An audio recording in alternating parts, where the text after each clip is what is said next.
En el otoño de 1943 la guerra entraba en su quinto año y el mando alemán comenzaba a mirar con inquietud hacia la costa occidental de Europa, porque aunque el peso principal de los combates estaba en el este, en Italia o en los cielos sobre las ciudades del Reich, era evidente que los aliados prepararían tarde o temprano un desembarco en Francia.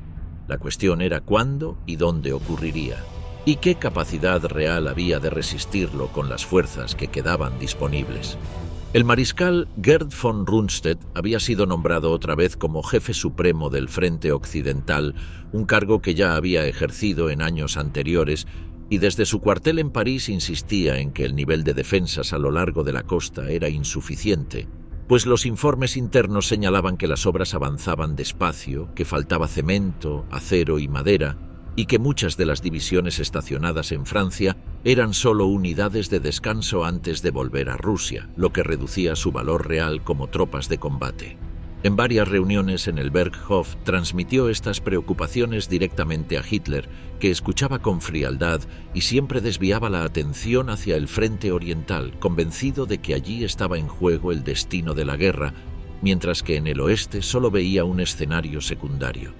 Las tensiones se hicieron más claras en la primavera de 1943, cuando Rundstedt llevó a Hitler un informe detallado sobre el estado de las fortificaciones, la distribución de las divisiones y la calidad de la tropa, esperando que esa evaluación obligara a reforzar el oeste. Sin embargo, Hitler respondió que Inglaterra era un frente congelado y que los recursos no podían desviarse desde el este, donde había que preparar una ofensiva con miles de carros de combate.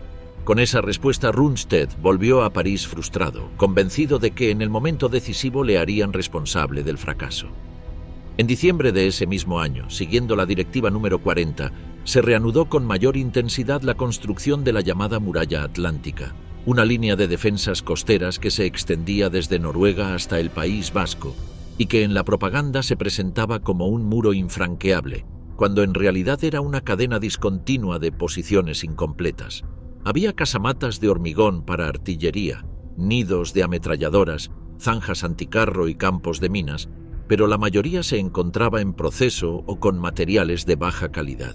Los informes de ingenieros señalaban que muchos emplazamientos apenas podían resistir un bombardeo naval, y aún así Hitler ordenó declarar varios puertos como fortalezas denominadas Festungen, que debían aguantar hasta el último hombre incluso si quedaban rodeadas. En esa misma época llegó al oeste un nuevo protagonista, el mariscal Erwin Rommel, que tras su experiencia en África había sido designado como comandante del Grupo de Ejércitos B, responsable de gran parte de la costa francesa. Rommel recorrió cientos de kilómetros en coche oficial, inspeccionando playas, acantilados, caminos y pueblos, señalando puntos débiles y ordenando que se colocaran obstáculos en la arena, estacas de acero, erizos checos, cargas explosivas y minas de todo tipo. Se levantaba al amanecer, desayunaba rápidamente con su jefe de Estado Mayor Hans Speidel y de inmediato salía a supervisar las obras, convencido de que la única opción era detener a los aliados en el mismo borde del mar, porque si lograban penetrar hacia el interior, la superioridad aérea aliada impediría cualquier contraataque de reservas acorazadas. La visión de Rommel chocaba con la de Rundstedt, que prefería mantener las divisiones blindadas en retaguardia para lanzarlas de golpe cuando se identificara el punto principal de la invasión. Esa disputa reflejaba un problema de fondo: la confusa cadena de mando. Aunque Rundstedt era el jefe supremo del Frente Occidental, Hitler mantenía el control directo de las divisiones acorazadas de reserva, lo que en la práctica significaba que ninguna podía moverse sin su autorización personal. Mientras tanto, en el entorno de Hitler la vida parecía desenvolverse con una extraña normalidad. A comienzos de junio de 1944, en su residencia de Berchtesgaden, asistió a la boda de Gretel Braun, hermana de Eva Braun, con un oficial de las SS, en medio de una celebración con música y abundante champán. Esa misma noche Martin Bormann se emborrachó hasta perder el conocimiento, y el propio Hitler, vestido con su uniforme gris, se retiró temprano convencido de que la invasión aliada sería contenida fácilmente por el muro atlántico. El ministro de propaganda Joseph Goebbels repetía en discursos que los ingleses y los estadounidenses nunca se atreverían a cruzar el canal, insistiendo en la frase «dicen que vendrán, ¿por qué no lo hacen?». Para Hitler, si el desembarco era rechazado, los aliados occidentales abandonarían la guerra y el Reich podría concentrar todo en derrotar a la Unión Soviética. En el terreno, sin embargo, los comandantes eran más pesimistas. Rundstedt recordaba la máxima de Federico el Grande: quien intenta defenderlo todo no defiende nada, y criticaba que hubiera miles de soldados inmovilizados en Noruega o dispersos en guarniciones portuarias que no podían maniobrar, debilitando la defensa móvil en el interior. Calculaba que solo en el norte de Francia había 120.000 hombres encerrados en posiciones fijas que no podrían ser trasladados si la situación lo exigía. Las inspecciones de Rommel mostraban lo mismo: casamatas inacabadas, posiciones de artillería sin suficiente munición, alambradas oxidadas, tropas poco entrenadas y una Luftwaffe incapaz de asegurar el cielo. Por eso insistía en sembrar de minas las playas y llenar los campos cercanos de obstáculos, porque cada metro de costa debía transformarse en un infierno para los invasores. En su opinión, la batalla se decidiría en las primeras 6 horas del desembarco. A pesar de estas advertencias, Hitler mantuvo su esquema de Festungen y de reservas centralizadas. En sus órdenes escritas prohibía la retirada y establecía que las plazas fuertes debían resistir hasta el último cartucho, con el objetivo de frenar el avance aliado y ganar tiempo, aunque ello significara sacrificar miles de soldados. Los generales consideraban que esa estrategia inmovilizaba a sus fuerzas y contradecía los principios de maniobra que siempre había practicado el Estado Mayor alemán. En los meses de marzo, abril y mayo de 1944, Rommel intensificó sus viajes de inspección.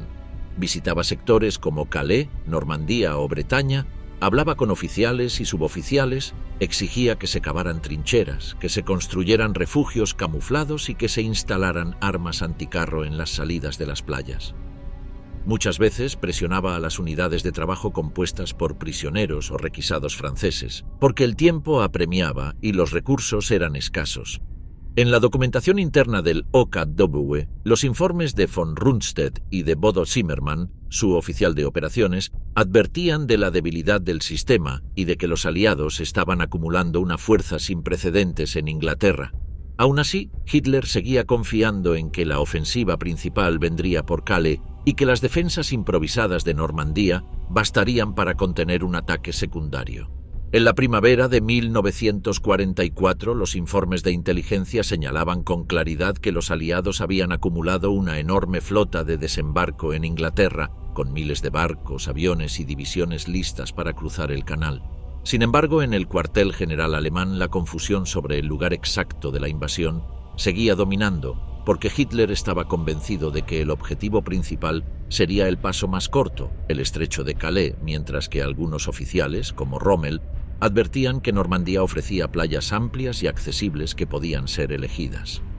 El mariscal Rommel, tras meses de inspecciones, había llegado a la conclusión de que si los aliados lograban establecer una cabeza de playa, sería imposible desalojarlos, ya que su superioridad aérea impedía mover reservas durante el día.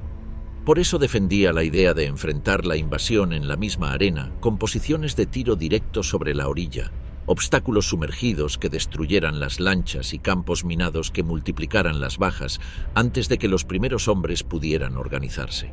Su obsesión era transformar cada kilómetro de playa en una trampa mortal. El contraste era fuerte con Rundstedt, que prefería dejar las divisiones blindadas a unos kilómetros en retaguardia y lanzarlas en un contraataque masivo una vez que el enemigo mostrara su punto principal de desembarco. Esta diferencia de criterios se convirtió en un conflicto abierto entre ambos mariscales, porque ninguno lograba convencer al Führer, que se reservaba el control personal de las unidades acorazadas.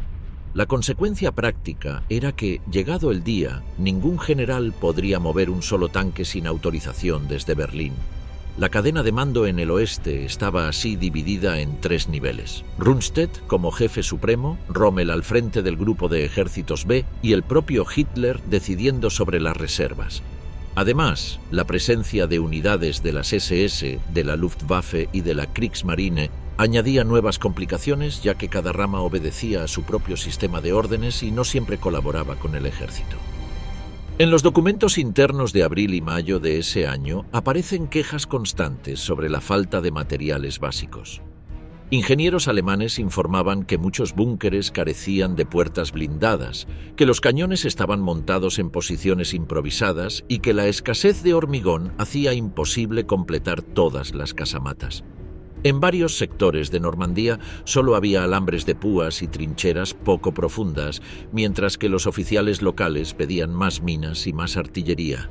Rommel trataba de compensar estas carencias con ingenio. Ordenó colocar estacas de madera con cargas explosivas en las playas para destrozar las lanchas de desembarco, instaló los llamados erizos checos hechos de vigas de acero y supervisó la construcción de refugios camuflados para la infantería. También insistió en que las divisiones estacionadas debían entrenarse en disparar directamente contra los barcos en cuanto aparecieran en el horizonte. En su diario de operaciones se registran frases en las que Rommel decía que las primeras horas serían decisivas, que todo se jugaría en ese tiempo limitado. Para él, si los aliados conseguían penetrar más allá de la arena, la batalla estaría perdida. Rundstedt, en cambio, repetía que dispersar fuerzas en cada playa debilitaba la capacidad de reacción y que el ejército alemán siempre había vencido gracias a su movilidad, no a quedarse estático. Hitler se mantuvo firme en su posición. Declaró varias ciudades como fortalezas, entre ellas Cherburgo, Brest y Burdeos, y prohibió que sus guarniciones se retiraran aunque quedaran aisladas. Ordenó además que las tropas de las islas del Canal no fueran trasladadas, convencido de que los británicos intentarían recuperarlas antes que atacar otro punto de Francia. Esa decisión inmovilizó decenas de miles de hombres que hubieran reforzado Normandía. En las semanas previas al desembarco, los soldados alemanes destinados en la costa vivían en condiciones desiguales. Algunas unidades contaban con búnkers sólidos y abundante munición, mientras que otras estaban en posiciones abiertas con armas obsoletas. En Normandía, la famosa División 352, que acabaría enfrentándose a los estadounidenses en Omaha, había sido enviada desde el interior para reforzar la defensa costera, aunque muchos de sus reclutas eran jóvenes inexpertos o soldados recuperados de heridas.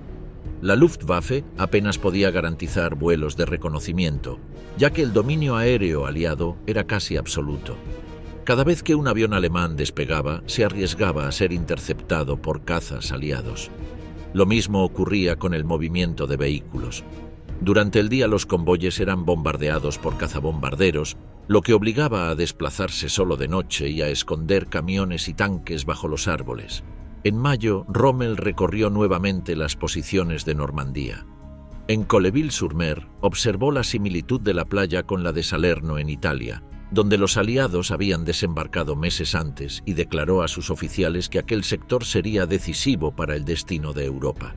Con esa idea reforzó el despliegue de minas, cañones y nidos de resistencia.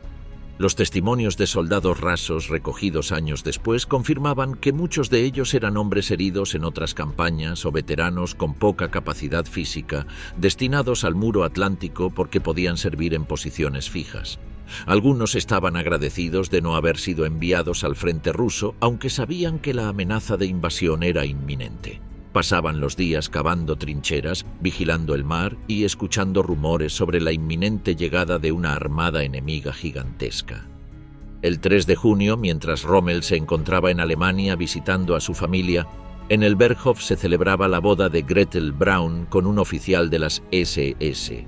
Hitler asistió como anfitrión, y la fiesta se prolongó con música y bebidas, lo que contrastaba con la tensión en la costa. Bormann se emborrachó hasta perder el control y el propio Hitler se marchó temprano, confiado en que el muro atlántico resistiría.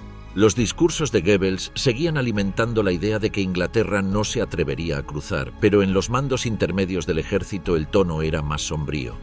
Había una sensación general de que la invasión estaba cerca y de que el éxito dependía de resistir el primer golpe. El 5 de junio por la noche, mientras la tormenta hacía creer a muchos oficiales que no habría desembarco inmediato, las guarniciones permanecían en sus posiciones, algunas relajadas, otras tensas. Los centinelas observaban un horizonte oscuro sin saber que en pocas horas verían aparecer la mayor flota de la historia. Los generales alemanes todavía debatían sobre el lugar exacto. Hitler se acostó tarde convencido de que todo era una maniobra de distracción y de que el ataque real llegaría en Calais. Rundstedt aguardaba noticias con incertidumbre desde su puesto de mando, mientras que Rommel, que había viajado a Alemania, no estaba presente en el frente en esas horas decisivas. En la madrugada del 6 de junio, los primeros informes comenzaron a llegar, señalando intensos bombardeos en Normandía.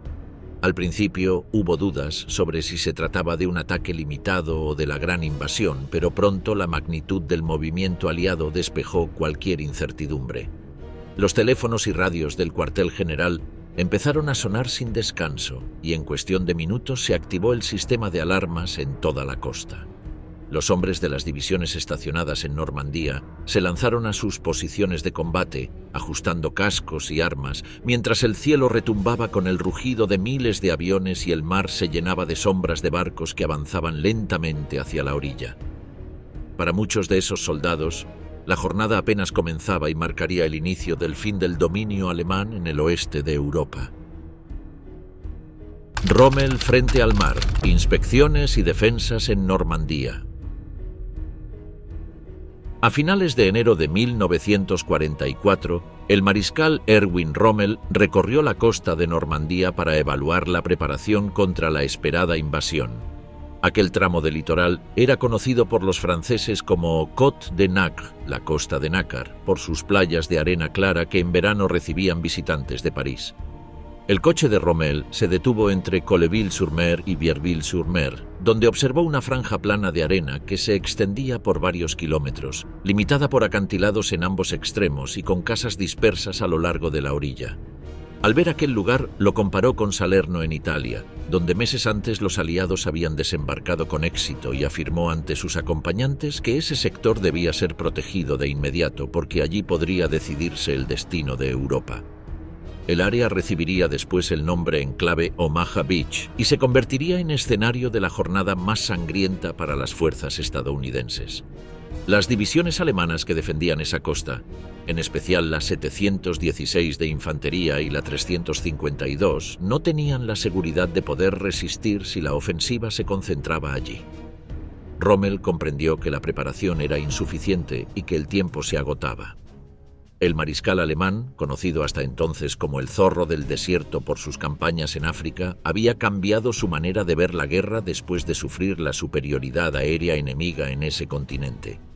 Estaba convencido de que en Francia ocurriría lo mismo, que el cielo sería dominado por aviones aliados y que cualquier intento de mover reservas a plena luz del día terminaría en destrucción. Por esa razón insistía en reforzar cada metro de playa con minas, obstáculos y nidos de resistencia, pues en su opinión el desembarco debía ser detenido en la misma orilla. Durante semanas, Rommel realizó viajes diarios a lo largo de Normandía, desde los sectores occidentales en la península de Cotentin hasta las playas del este. Se levantaba temprano, desayunaba con su jefe de Estado Mayor Hans Speidel y enseguida subía a su coche para supervisar obras, hablar con ingenieros, ordenar nuevas trincheras y revisar la colocación de minas. Con frecuencia improvisaba inspecciones sin aviso, sorprendiéndose de la lentitud de las construcciones o de la falta de materiales. Ordenó colocar miles de obstáculos en la arena, desde estacas de madera con explosivos hasta estructuras de acero conocidas como erizos checos. También dispuso que se instalaran cargas bajo el agua para volar las lanchas de desembarco cuando la marea subiera. Insistió en multiplicar los campos de minas y en emplazar cañones antitanque en las salidas de las playas. Cada detalle le parecía crucial, porque su conclusión era que todo se resolvería en las primeras horas y que después ya no habría posibilidad de reacción. La posición de Rommel chocaba con la de Rundstedt, que prefería mantener divisiones blindadas más atrás para lanzarlas de golpe en un contraataque. Esa discrepancia se agravó porque Hitler se reservaba el derecho de autorizar cualquier movimiento de tanques, lo que en la práctica significaba que nadie podía actuar con rapidez sin su orden. La discusión nunca se resolvió y, en consecuencia, la defensa quedó dividida entre dos visiones opuestas que terminaron por inmovilizar recursos. A nivel local, los oficiales de la 352 División veían con preocupación que sus tropas eran en gran parte jóvenes sin experiencia o soldados recuperados de heridas. Aún así, fueron asignados a un sector crítico que incluía Omaha, con posiciones de artillería en los acantilados y casamatas aún sin terminar. La falta de hormigón y de acero dificultaba completar las obras y en muchos casos los cañones estaban protegidos apenas por muros incompletos. Los testimonios recogidos después por periodistas alemanes revelaban que muchos de los hombres enviados al muro atlántico eran veteranos con secuelas físicas o reclutas sin formación adecuada. Sin embargo, al estar en posiciones estáticas como búnkeres o pequeños fortines, se consideraba que podían cumplir con la defensa. Un ejemplo eran los Tobruk, pequeñas casamatas circulares en las que un solo soldado manejaba una ametralladora desde una abertura mínima, apoyado por un compañero que permanecía bajo tierra listo para reemplazarlo. Estas estructuras se diseminaban por los caminos y alrededores de las playas para dificultar el avance de paracaidistas o infantería. Rommel observaba con frustración que la Luftwaffe no podía asegurar el cielo y que los convoyes de suministros sufrían ataques constantes de cazabombarderos. Por eso recomendó camuflar cada vehículo, moverlos solo de noche y ocultar depósitos de munición bajo los bosques.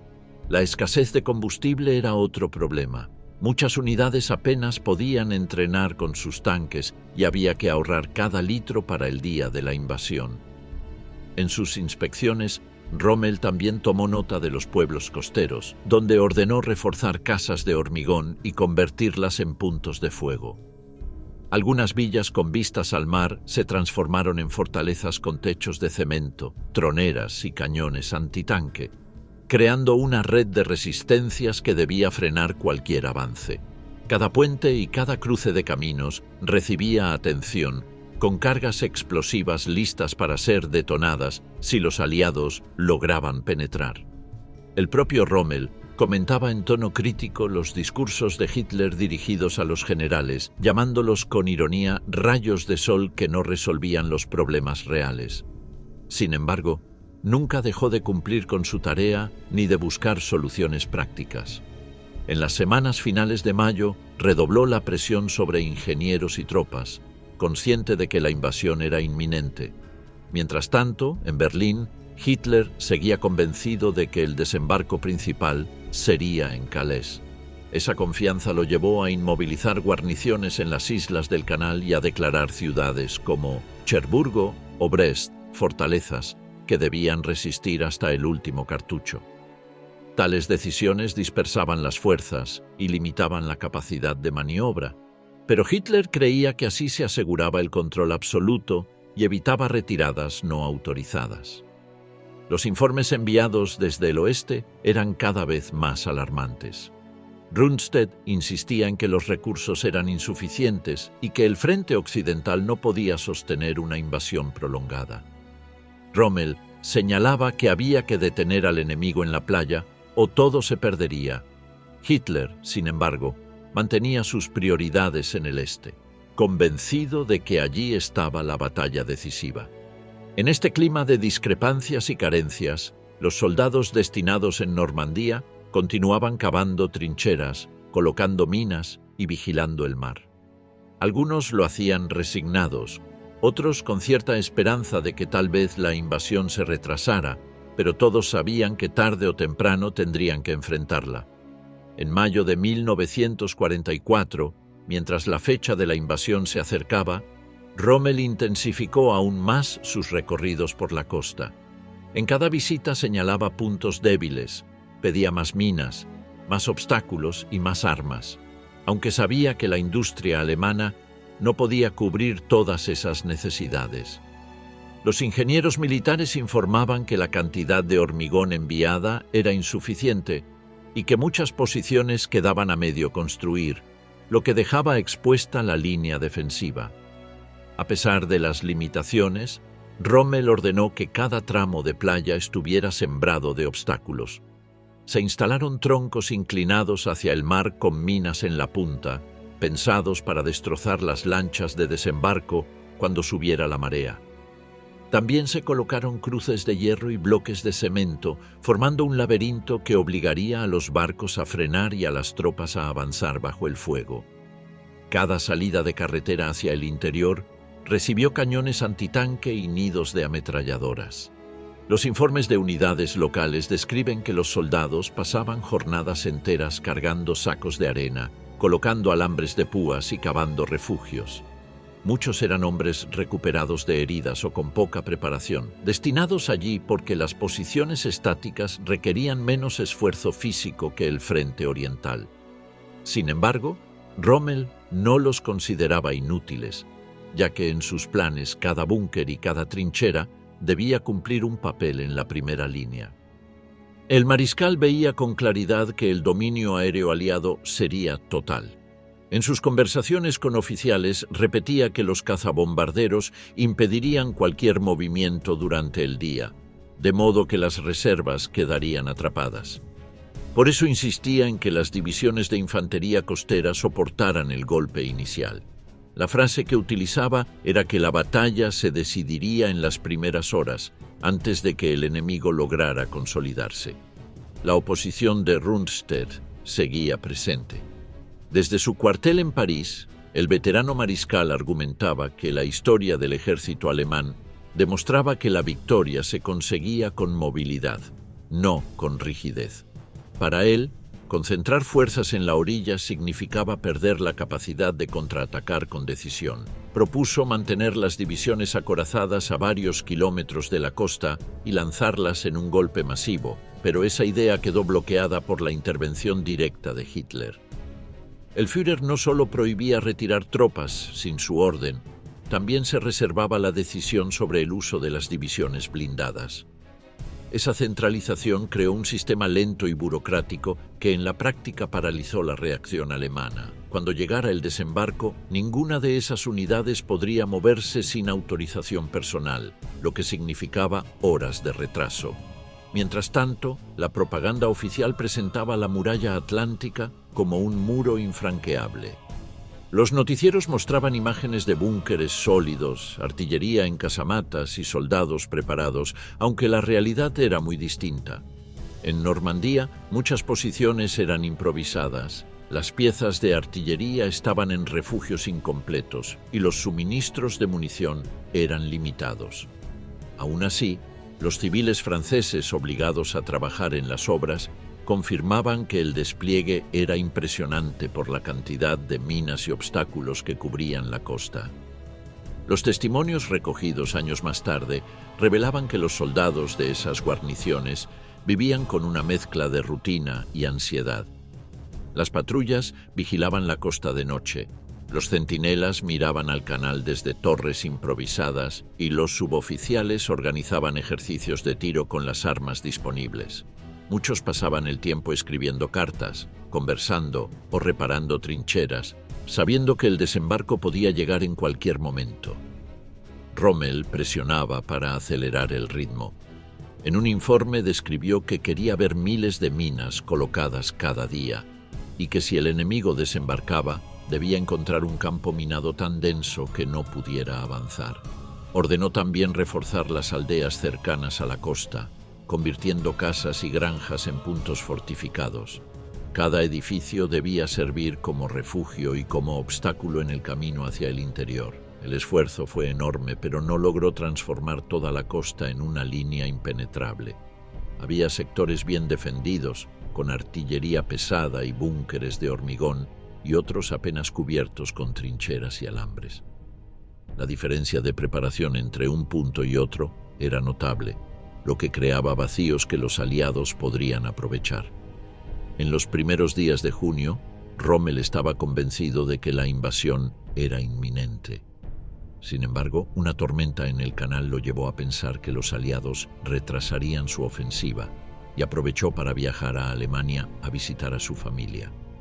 Ese viaje lo alejó del frente justo en las horas críticas previas al 6 de junio. Mientras tanto, Hitler seguía confiado en que el ataque principal sería en Calais. Por eso mantuvo divisiones inmovilizadas en esa zona, creyendo que Normandía sería un engaño o una maniobra secundaria. Esa convicción resultó decisiva.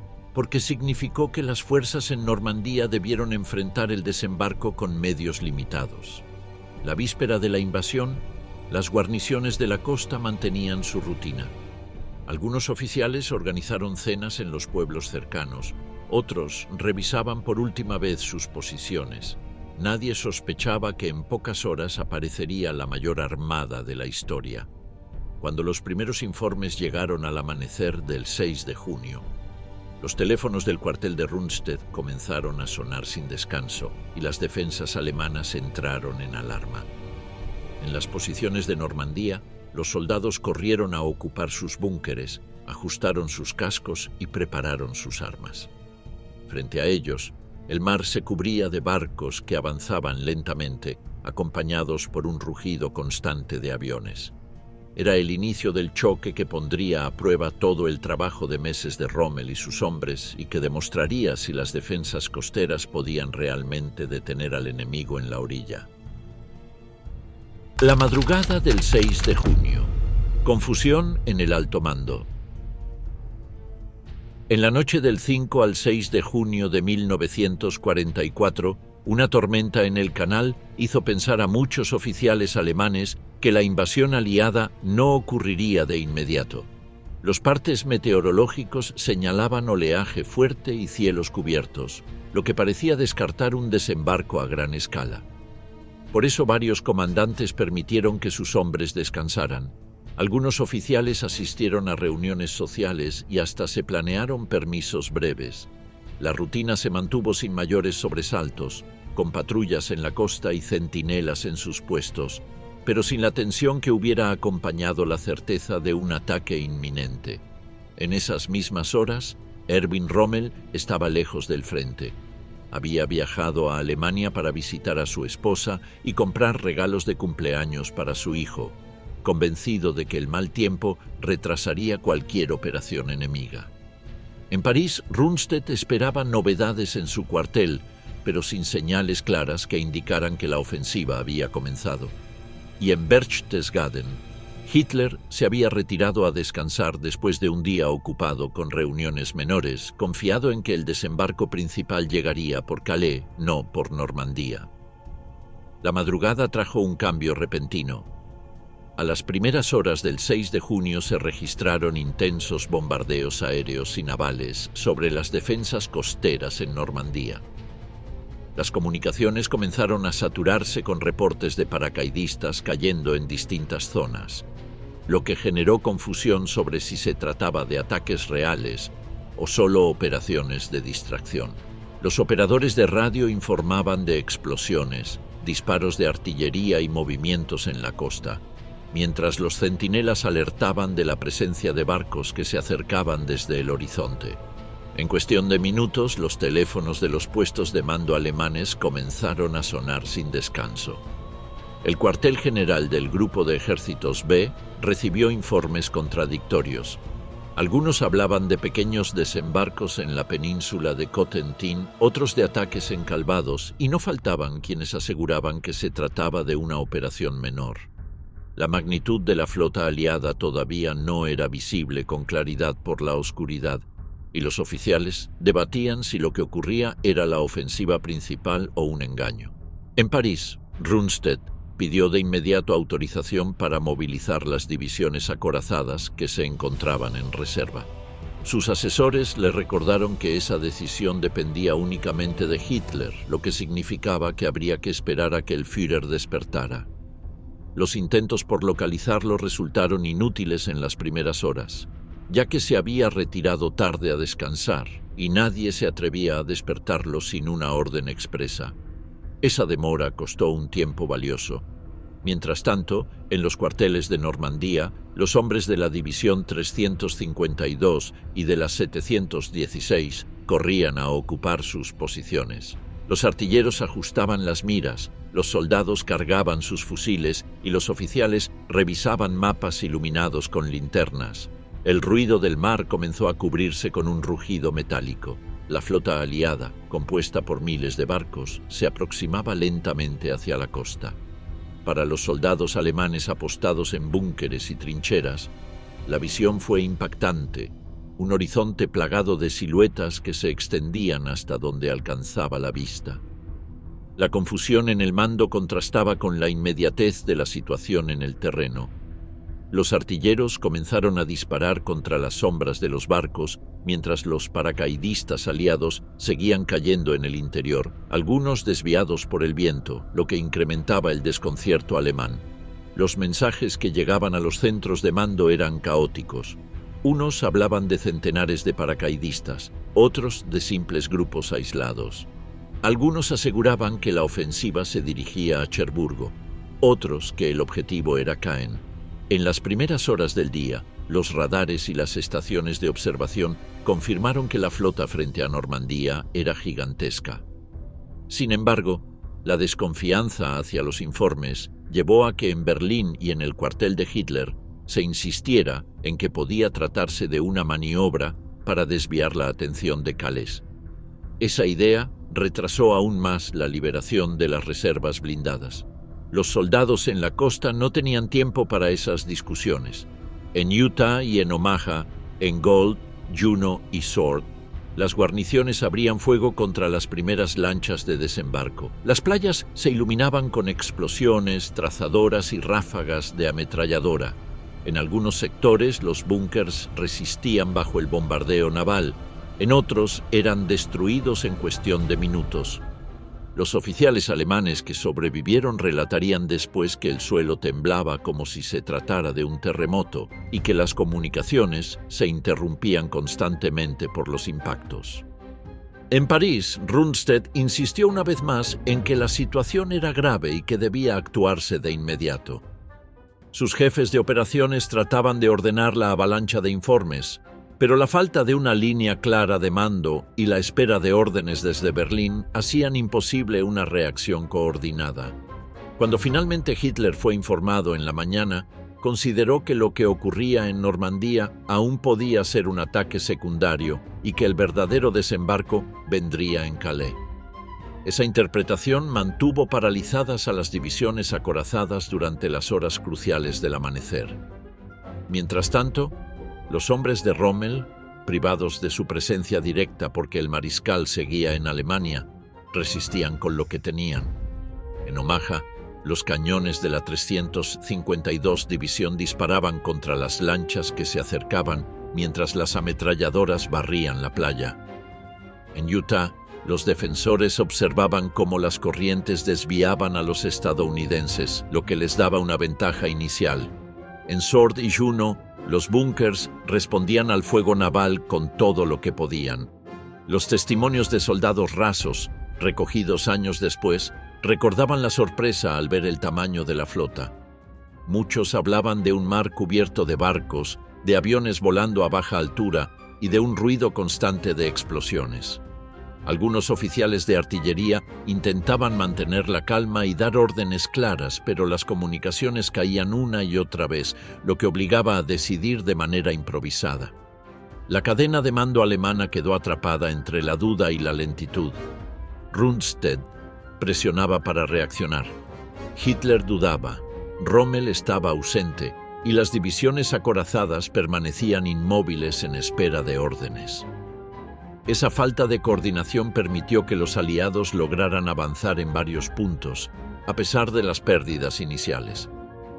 Cuando Rommel fue informado de la invasión en Alemania, trató de regresar con urgencia a su cuartel, pero el tiempo perdido ya era irrecuperable. Para entonces, en Normandía, la batalla se libraba con toda su violencia, y los defensores resistían como podían, conscientes de que estaban enfrentando un ataque mucho mayor de lo que habían imaginado.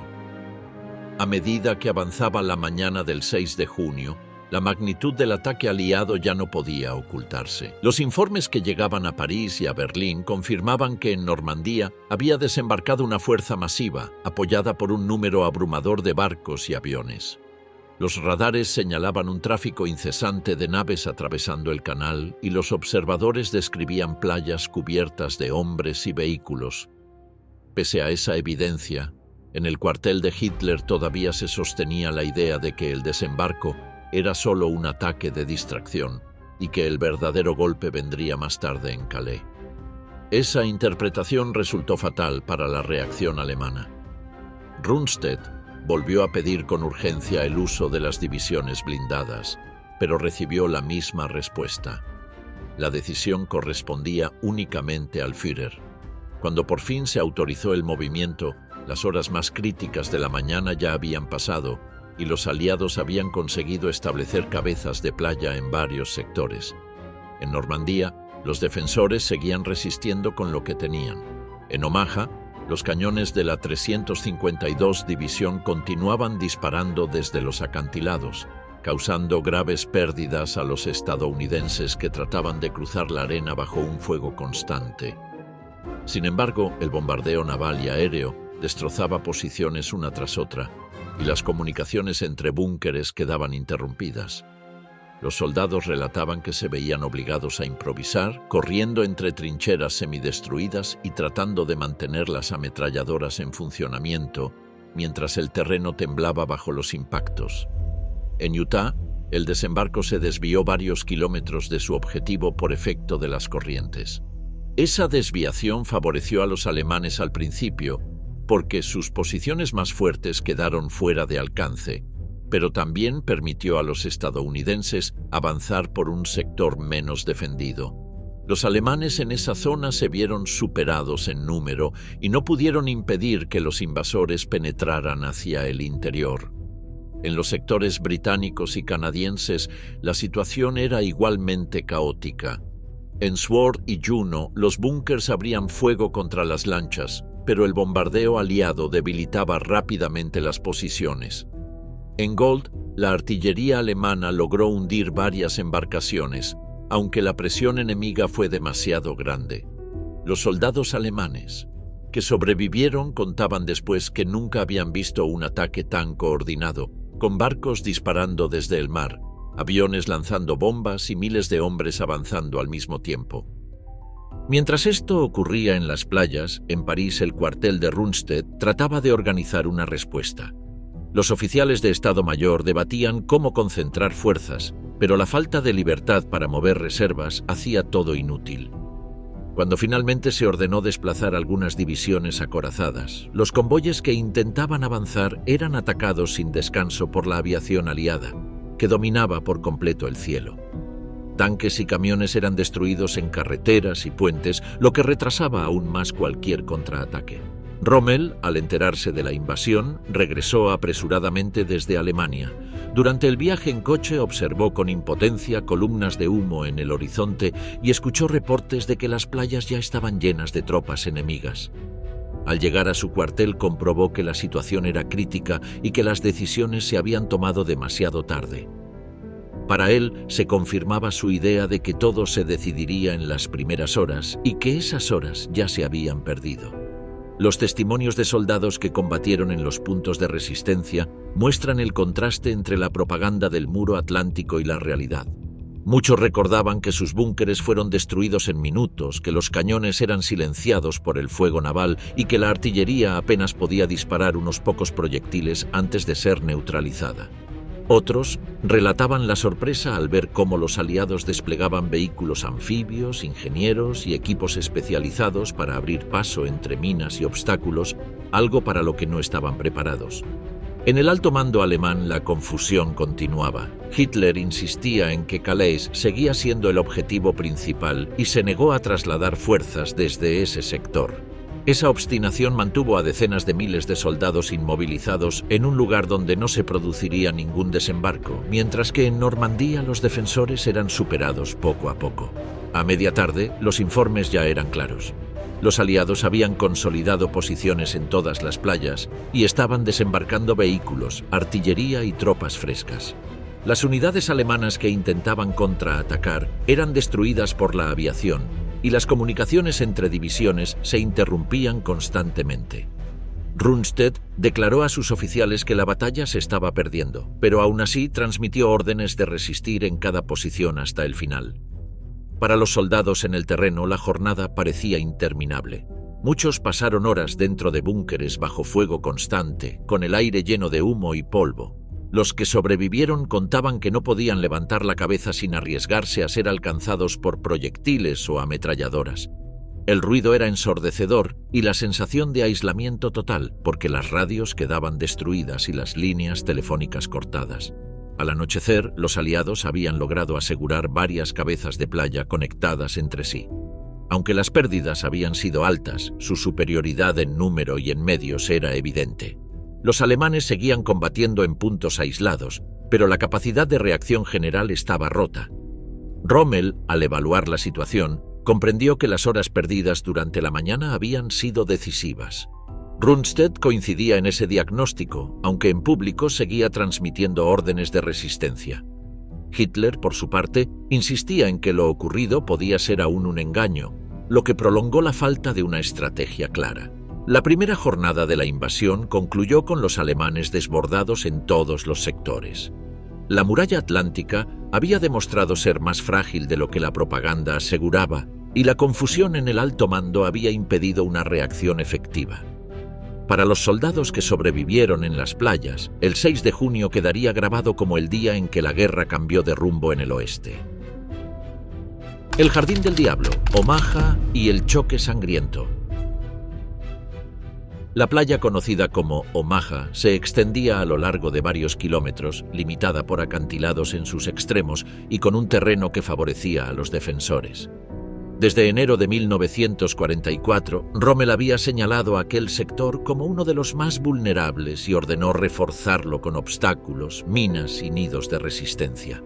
A su juicio, la combinación de arena plana, accesos por caminos estrechos y colinas dominantes convertía esa playa en un punto probable para un desembarco. La defensa principal estaba en manos de la División 352 de Infantería, apoyada por elementos de la 716. La 352 había llegado en marzo para relevar a otras unidades menos experimentadas. Estaba formada por jóvenes reclutas junto a veteranos recuperados de heridas, muchos de ellos sin el entrenamiento adecuado. Aún así, se les asignó la misión de defender uno de los sectores más críticos del muro atlántico. Las posiciones alemanas incluían casamatas de hormigón con cañones de 75 milímetros, búnkeres con ametralladoras MG-42 y pequeñas estructuras conocidas como Tobruk, desde donde un solo hombre podía disparar con visibilidad reducida pero con gran protección. Se habían colocado también obstáculos en la arena. Estacas de madera con minas, cruces de acero y bloques de hormigón diseñados para destrozar las lanchas de desembarco. Cada salida de la playa hacia el interior estaba cubierta por cañones antitanque y por nidos de ametralladoras situados en altura. El 6 de junio, desde primeras horas de la mañana, los defensores observaron cómo la línea del horizonte se cubría de barcos. Los artilleros abrieron fuego contra la flota, aunque la respuesta aliada fue inmediata con bombardeos navales que sacudieron las posiciones. Las casamatas temblaban con cada impacto y las líneas telefónicas quedaban cortadas una tras otra. A pesar de ello, varias baterías lograron mantener el fuego y alcanzaron a varias lanchas en los primeros intentos de desembarco. Los soldados que se encontraban en los búnkeres describían la escena como un infierno de ruido y humo. El rugido de los cañones navales se mezclaba con las ráfagas de ametralladoras y con las explosiones de bombas lanzadas desde el aire. El terreno se llenó de cráteres y el aire de polvo, dificultando la comunicación y la visibilidad. Los defensores disparaban sin descanso, conscientes de que cada minuto ganado podía retrasar el avance aliado. En el sector central de Omaha, los puntos de resistencia conocidos como WN 62 y IOBN 71 jugaron un papel clave. Desde allí, las ametralladoras alemanas tenían campos de tiro que cubrían gran parte de la playa. Los soldados disparaban ráfagas continuas contra las filas de estadounidenses que intentaban avanzar desde las lanchas hacia la arena. La visión de miles de hombres corriendo bajo fuego concentrado era descrita por los alemanes como algo sobrecogedor, aunque para ellos no había opción más que seguir disparando hasta agotar la munición. En algunos búnkeres, los defensores quedaban sepultados por los bombardeos y solo los sobrevivientes podían continuar disparando desde posiciones semidestruidas. La falta de comunicaciones impedía coordinarse con otros puntos de resistencia, de modo que cada grupo combatía aislado, respondiendo únicamente a lo que veía frente a sí. Los artilleros trataban de mantener sus piezas en funcionamiento, pero muchos cañones quedaron inutilizados por los impactos directos de la flota. El terreno detrás de la playa estaba preparado con alambradas, zanjas anticarro y campos de minas, lo que significaba que, incluso si los aliados lograban llegar al pie de los acantilados, aún tendrían que enfrentar más obstáculos. Sin embargo, la enorme superioridad numérica y de medios de los atacantes les permitió ir ganando espacio poco a poco. Los defensores alemanes disparaban desde ventanas estrechas o desde troneras camufladas, tratando de mantener la presión sobre la infantería enemiga que buscaba refugio tras cualquier irregularidad del terreno. Los testimonios posteriores de soldados alemanes presentes en Omaha coincidían en que el ruido era insoportable y que el aire estaba cargado de humo, lo que hacía difícil respirar y ver con claridad. Algunos describían que las ráfagas de las ametralladoras parecían interminables, mientras que otros recordaban cómo se quedaban sin munición en medio de la batalla y tenían que improvisar con lo que encontraban. El mariscal Rommel no estaba presente en Normandía ese día, pero su insistencia en fortificar las playas con obstáculos y minas había dejado una huella clara. Los estadounidenses encontraron un campo sembrado de defensas que les costó enormes pérdidas superar. La combinación de artillería en altura, ametralladoras en casamatas y trampas en la arena convirtió Omaha en el sector más sangriento de toda la invasión. A media mañana, las posiciones alemanas seguían disparando contra las olas de asalto. Los defensores veían cómo algunos grupos de estadounidenses quedaban atrapados en la arena sin poder avanzar ni retroceder. Los cañones alemanes derribaban lanchas y vehículos, pero la presión no cesaba. Cada hora llegaban más barcos, más hombres y más equipos que se sumaban al ataque. Los defensores comenzaban a notar el agotamiento físico y psicológico, aunque continuaban cumpliendo con las órdenes de resistir. Las pérdidas fueron altas en ambos lados. Los estadounidenses sufrieron miles de bajas en las primeras horas, mientras que los defensores alemanes quedaban reducidos a pequeños grupos aislados, muchos de ellos sin posibilidad de recibir refuerzos ni munición. Aún así, la orden era clara: resistir hasta el último cartucho. La jornada en Omaha mostraba la brutal realidad del muro atlántico. Lo que en la propaganda se presentaba como un sistema invencible era en realidad un conjunto de posiciones fortificadas que podían causar enormes daños, pero que carecían de la capacidad de detener por completo una fuerza de tal magnitud. Para los soldados alemanes atrapados en esos búnkeres, el 6 de junio fue un día de resistencia desesperada, con el mar y el cielo cubiertos de enemigos y con la certeza de que estaban enfrentando un ataque imposible de contener en solitario. Al avanzar la mañana del 6 de junio, el sector de Omaha se convirtió en una de las zonas más sangrientas de toda la invasión. Los defensores alemanes, en su mayoría de la División 352, seguían disparando desde búnkeres, trincheras y casas fortificadas, aunque cada minuto sufrían el peso de la artillería naval y aérea. Los cañones de los barcos aliados castigaban las posiciones en los acantilados y en las salidas de la playa, levantando columnas de humo que cubrían el horizonte. Los soldados alemanes atrapados en los puntos de resistencia describían cómo el suelo temblaba constantemente, como si cada impacto pudiera sepultar sus refugios. Algunos búnkeres quedaron destruidos por explosiones directas, obligando a los sobrevivientes a salir y disparar desde posiciones improvisadas. Otros resistieron parcialmente, pero con daños que hacían difícil mantener las armas en funcionamiento. En muchos casos, los operadores de ametralladoras cambiaban de posición una y otra vez, cubriendo diferentes ángulos hasta agotar la munición. El fuego cruzado seguía causando enormes pérdidas entre las tropas estadounidenses, que trataban de avanzar desde la orilla hacia los acantilados. Sin embargo, la presión numérica era abrumadora. Cada vez más lanchas llegaban a la playa, desembarcando hombres, vehículos y artillería ligera. Los defensores observaban cómo, pese a las bajas, los grupos enemigos encontraban coberturas naturales en los cráteres abiertos por los bombardeos y se organizaban para continuar avanzando. Las posiciones clave, como el punto de resistencia WN-62, se mantuvieron activas durante horas, disparando contra todo movimiento en la arena.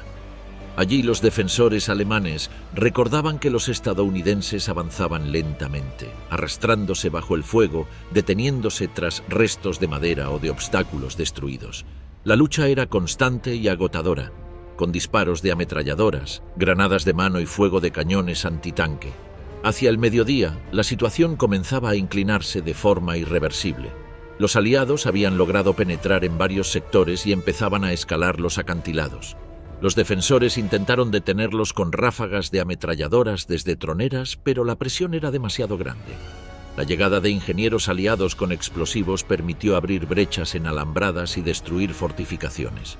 Los alemanes dentro de los búnkeres recordaban después que el humo y el polvo eran tan densos que apenas podían ver a pocos metros de distancia. El desgaste físico y psicológico aumentaba entre los defensores. La falta de agua, de alimentos y de munición hacía que cada minuto fuera más difícil. Muchos soldados habían pasado la noche anterior en alerta y a esas alturas de la jornada apenas podían mantenerse en pie. Aún así, las órdenes eran claras: resistir hasta el final. Algunas unidades alemanas intentaron contraatacar en grupos pequeños. Se lanzaron desde posiciones interiores hacia la playa, tratando de empujar a los aliados de vuelta al mar. Sin embargo, la artillería naval y la aviación lo hicieron imposible. Cada movimiento en campo abierto era castigado con una lluvia de proyectiles. Los contraataques quedaron deshechos antes de alcanzar la línea enemiga. Los testimonios recogidos años después reflejan el desconcierto de los soldados alemanes ante la magnitud del despliegue aliado. Muchos aseguraban que nunca imaginaron que la flota sería tan grande, ni que los desembarcos se realizarían con tal coordinación. Los cañones disparaban desde el mar sin descanso, los aviones bombardeaban en oleadas y las lanchas seguían llegando sin cesar. Para los defensores, la impresión era la de enfrentarse a un enemigo inagotable. Del muro a la retirada, colapso y repliegue hacia el Reich. Tras el 6 de junio de 1944, las fuerzas alemanas en Normandía enfrentaban un panorama que superaba cualquier cálculo previo. Las playas estaban perdidas y los aliados avanzaban hacia el interior con un flujo constante de hombres, vehículos y municiones. Los defensores que habían sobrevivido al primer día se replegaban desorganizados, mientras las divisiones acorazadas intentaban moverse hacia el frente. Sin embargo, el dominio aéreo enemigo hacía que cada desplazamiento fuera un riesgo. Los cazabombarderos aliados recorrían los cielos a toda hora, atacando carreteras, columnas de tanques y puentes. Cada intento de trasladar refuerzos terminaba en emboscadas aéreas que destrozaban los convoyes. Los oficiales alemanes describían que resultaba imposible mover unidades durante el día, porque cualquier vehículo detectado era destruido en minutos. Solo de noche se podía avanzar, y aún así con extremo cuidado, usando caminos secundarios y escondiéndose en bosques o aldeas. El mariscal Rommel, que había regresado de Alemania tras la invasión, recorrió los sectores golpeados y constató la magnitud del desastre. Informó que la aviación aliada dominaba de tal manera que incluso la artillería pesada no podía desplegarse sin ser destruida. Sus recomendaciones insistían en que era inútil sostener posiciones en campo abierto y que lo único viable era resistir en puntos fortificados o retirarse para reagruparse. Rundstedt coincidía con ese diagnóstico y en repetidas ocasiones pidió autorización a Hitler para retroceder y formar una nueva línea de defensa más al interior, pero siempre recibió una negativa. Las órdenes de Berlín eran inflexibles. Cada metro debía defenderse sin ceder terreno. Hitler declaraba ciudades y pueblos como fortalezas, obligando a sus guarniciones a resistir hasta el último hombre. Esa política inmovilizaba a decenas de miles de soldados en posiciones aisladas, que tarde o temprano quedaban rodeadas y destruidas. La lógica de sacrificar unidades completas para ganar tiempo era rechazada por los mandos en el campo, pero nadie se atrevía a contradecir al Führer de manera directa. Mientras tanto, los aliados seguían desembarcando refuerzos en cantidades que los alemanes no podían igualar. En cuestión de días, los británicos, canadienses y estadounidenses habían asegurado cabezas de playa con miles de vehículos, tanques y cañones. Desde la perspectiva alemana, el muro atlántico había fracasado en su función principal y ahora comenzaba una batalla de desgaste que parecía imposible de ganar. Los informes de la Wehrmacht señalaban que las divisiones en Normandía sufrían pérdidas constantes. La artillería quedaba destruida por los bombardeos, los tanques eran eliminados en los caminos y las unidades de infantería se reducían día a día. La moral de los soldados caía frente a la evidencia de que no podían igualar el poder de fuego enemigo. Aún así, los oficiales mantenían la disciplina y transmitían las órdenes de resistir. En el interior de Normandía, pueblos como Caen se transformaron en campos de batalla. Los alemanes fortificaron las calles, con cañones antitanque ocultos entre las ruinas y nidos de ametralladoras en cada esquina. Sin embargo, la artillería y la aviación aliada reducían manzanas enteras a escombros, lo que obligaba a los defensores a luchar entre edificios destruidos. El ruido de los bombardeos era constante y los supervivientes relataban que pasaban horas bajo fuego sin poder levantar la cabeza. Rommel advirtió que continuar resistiendo en Normandía solo significaría perder hombres y material sin esperanza de éxito.